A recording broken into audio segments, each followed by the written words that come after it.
God is the end of all desire and knowledge. Maharaj, where are you coming from? What have you come for? Questioner, I come from America. My friend is from the Republic of Ireland.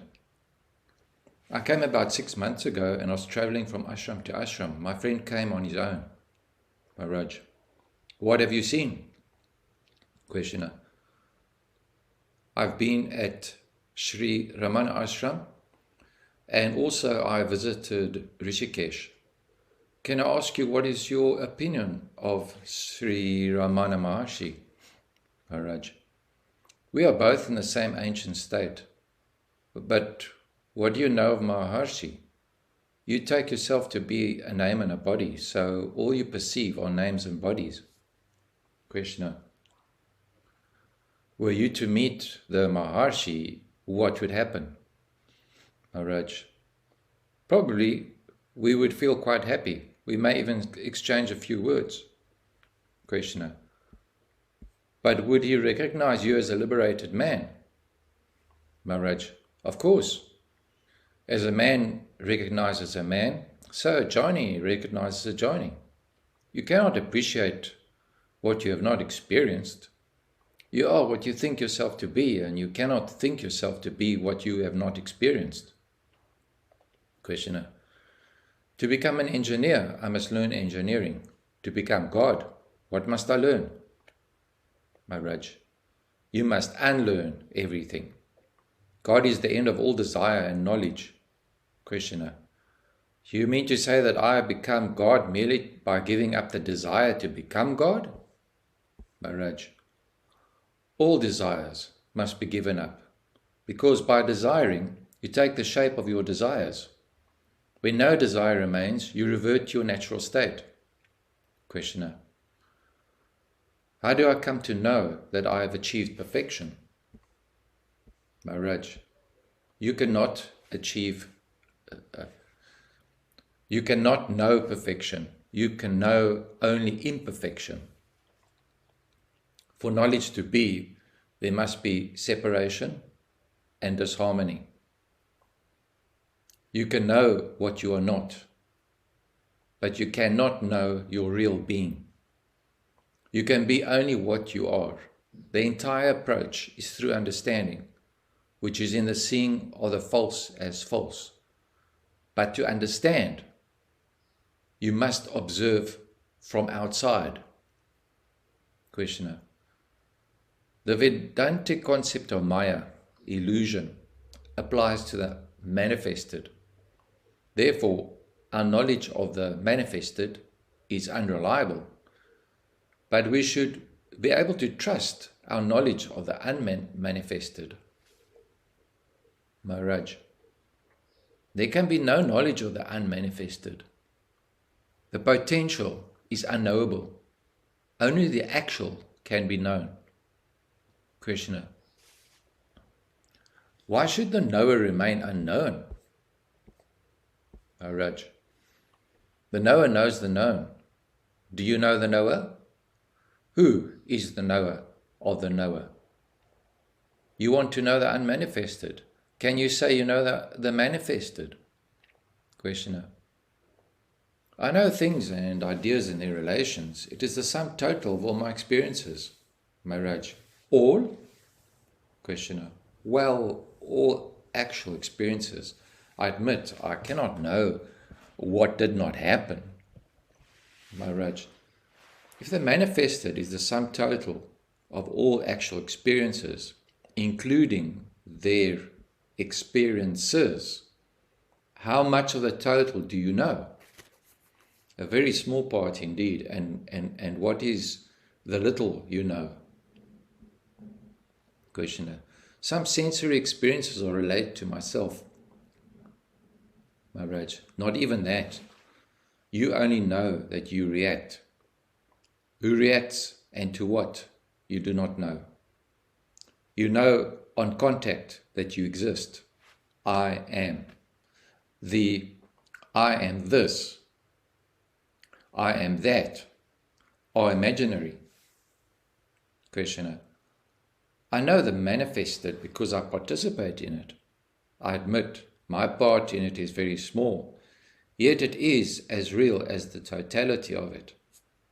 And what is more important, I give it meaning. Without me, the world is dark and silent. Maharaj, a firefly illumining the world. You don't give meaning to the world, you find it. Dive deep into yourself and find the source from where all meaning flows. Surely it is not the superficial mind that can give meaning. Questioner, what makes me limited and superficial, Maharaj? The total is open and available, but you will not take it. You are attached to the little person you think yourself to be. Your desires are narrow, your ambitions petty. After all, without a center of perception, where would be the manifested? Unperceived, the manifested is as good as the unmanifested. And you are the perceiving point, the non-dimensional source of all dimensions. Know yourself as the total. Questioner, how can a point contain a universe? Maharaj, there is enough space in a point for an infinity of universes. There is no lack of capacity. Self-limitation is the only problem. But you cannot run away from yourself. However far you go, you come back to yourself and to the need of understanding this point, which is as nothing and yet the source of everything. Questioner, I came to India in search of a yoga teacher. I'm still searching. Maharaj, what kind of yoga do you want to practice? The yoga of getting or the yoga of giving up? Questioner, don't they come to the same in the end? Maharaj, how can they? One enslaves, the other liberates. The motive matters supremely. Freedom comes from renunciation. All possession is bondage. Questioner, what I have the strength and the courage to hold on to, why should I give it up? And if I have not the strength, how can I give up? I do not understand this need of giving up. When I want something, why should I not pursue it? Renunciation is for the weak. Maharaj, if you do not have the wisdom and the strength to give up, just look at your possessions. Your mere looking will burn them up. If you can stand outside your mind, you will soon find that total renunciation of possessions and desires is the most obviously reasonable thing to do. You create the world and then worry about it. Becoming selfish makes you weak. If you think you have the strength and the courage to desire, it is because you are young and inexperienced. Invariably, the object of desire destroys the means of acquiring it, and then itself withers away. It is all for the best, because it teaches you to shun desire like poison. Questioner, how am I to practice the desirelessness? Maharaj, no need of practice, no need of any acts of renunciation. Just turn your mind away, that is all. Desire is merely the fixation of the mind on an idea. Get it out of its groove by denying it attention. Questioner, that is all? Maharaj, yes, that is all. Whatever may be the desire or fear, don't dwell upon it. Try and see for yourself. Here and there you may forget. It does not matter. Go back to your attempts till the brushing away of every desire and fear of every reaction becomes automatic. Questioner, how can one live without emotions? Maharaj, you can have all the emotions you want, but be aware of reactions, of induced emotions. Be entirely self-determined and ruled from within, not from without. Merely giving up a thing to secure a better one is not true relinquishment. Give it up because you see it is valuelessness. As you keep on giving up, you'll find that you grow spontaneously in intelligence and power and inexhaustible love and joy. Questioner: why so much insistence on relinquishing all desires and fears? Are they not natural? Maharaj: they are not.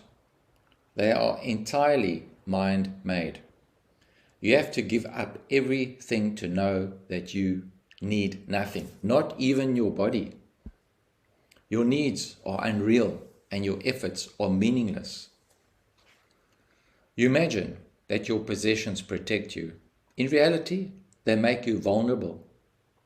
Realize yourself as away from all that can be pointed at as this or that. You are unreachable by any sensory experience or verbal construction. Turn away from them. Refuse to impersonate. Questioner: after I've heard you, what am I to do, Maharaj? Only hearing will not help you much. You must keep it in mind and ponder over it and try to understand the state of mind which makes you say what I say. I speak from truth. Stretch your hand and make it. You are not what you think yourself to be, I assure you. The image you have of yourself is made up of memories and is purely accidental. Questioner: what I am is the result of my karma. Maharaj: what you appear to be, you are not. Karma is only a word you have learned to repeat. You have never been, nor shall ever be a person. Refuse to consider yourself as one. But as long as you do not even doubt yourself to be a Mr. So and so, there is little hope. When you refuse to open your eyes, what can you be shown? Questioner: I imagine karma to be a mysterious power that urges me towards perfection. Maharaj: that's what people told you. You are already perfect here now. The perfectible is not you. You imagine yourself to be what you are not. Stop it. It is the cessation that is important, not what you are going to stop. Questioner: did not karma compel me to become what I am? Maharaj: nothing compels. You are as you believe yourself to be. Stop believing. Questioner: here you are sitting on your seat and talking to me. What compels you is your karma. Maharaj: nothing compels me. I do what needs doing. But you do so many unnecessary things. It is your refusal to examine that creates karma. It is the indifference to your own suffering that perpetuates it. Questioner: yes, it is true. What can put an end to this indifference? Maharaj: the urge must come from within as a wave of detachment or compassion. Questioner: could I meet this urge halfway? Maharaj: of course. See your own condition, see the condition of the world. Questioner: we were told that karma and reincarnation, evolution and yoga, masters and disciples. What are we to do with all this knowledge? Maharaj: leave it all behind you, forget it. Go forth unburdened with ideas and beliefs. Abandon all verbal structures, all relative truth, all tangible objectives. The absolute can be reached by absolute devotion only. Don't be half-hearted. Krishna: I must begin with some absolute truth. Is there any? Maharaj: yes, there is. The feeling I am. Begin with that. Krishna: nothing else is true? Maharaj: all else is neither true nor false. It seems real when it appears.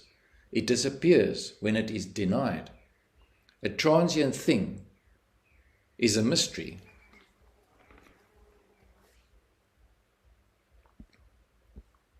Krishna: I thought the real is the mystery. Maharaj: how can it be? The real is simple, open, clear and kind, beautiful and joyous. It is completely free of contradictions. It is ever new, ever fresh, endlessly creative. Being and non-being, life and death, all distinctions merge in it. Questioner. I can admit that all else is false, but does it make my mind non-existent? Maharaj. The mind is what it thinks. To make it true, think true. Questioner. If the shape of things is mere appearance, what are they in reality? Maharaj. In reality, there is only perception. The perceiver and the perceived are conceptual. The fact of perceiving is actual. Questioner. Where does the absolute come in? Maharaj. The absolute is the birthplace of perceiving. It makes perception possible. But too much analysis leads you nowhere. There is in you the core of being which is beyond analysis, beyond the mind. You can know it in action only. Express it in daily life and its light will grow ever brighter. The legitimate function of the mind is to tell you what is not. But if you want positive knowledge, you must go beyond the mind. Questioner. In all the universe, is there one single thing of value? Maharaj. Yes, the power of love.